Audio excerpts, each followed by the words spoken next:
ఎడదిక్కున్నాడో చూడు శ్రీవాసిని, ఇక్కడ వాడు కనబడతలేడు. ఎడజాక్కున్నాడో ఇడిదిక్కే పోయింది కార్తీక్. రఘుని అడుగుతా. రఘు కనబడ్డా నీకు? ఇక్కడనే సప్పుడు వస్తుంది శ్రీవాసిని, దా ఇడిదికి పోదాం. శ్రీధర్ గారు ఇక్కడనే ఉన్నాడు, దా శ్రీవాసిని కార్తీక్ ఇక్కడికి రారి, ఇక్కడ బరికి పరద్దాం. ఇన్ని చెప్పాలరా ఇడికి రావద్దని. కొరికి పరద్దా ఏమనుకున్నావు నువ్వు? ఒక్కసారి వదిలే కార్తీక్, ఇంకోసారి రాను ప్లీజ్. ఈ మాట చాలా సార్లు అన్నావు కార్తీక్. కొరికి పరతావి అల్లా ఏమన్నా గాని. ప్లీజ్ మీ కాళ్ళు మొక్తా, ఈసారి ఒక్కసారి వదిలేయండి. నువ్వు ఎంత బతిలాడినా నిన్ను తగ్గేదలేదు. కొరికి పారేస్తాం ఏమనుకున్నావో? నువ్వైతే బయటికి రారా సిదర్గా, కొరికి పారేస్తాం ఏమనుకున్నావో? క్షమించిరాకు, ఇంకోసారి రాను ప్లీజ్, వదిలే నన్ను, ఇక్కడ నుంచి వెళ్ళిపోతాను ప్లీజ్. అబ్బాసి ఏమన్నా గాని మీ మమ్మీ శాంతి వచ్చరాక నేను ఇలా కొరికి పారేస్తాం ఏమనుకున్నావో? తగ్గేదలే, బయటికి రారా శ్రీధరు.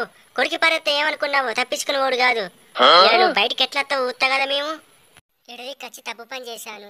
వాళ్ళు నన్ను బరికి పారెత్తారు కావచ్చు. మెల్లగా ఈ పొలాలకి వెళ్ళి తప్పించుకొని పోతా. ఇంకోసారి అయితే వీళ్ళ దిక్కు రావద్దు.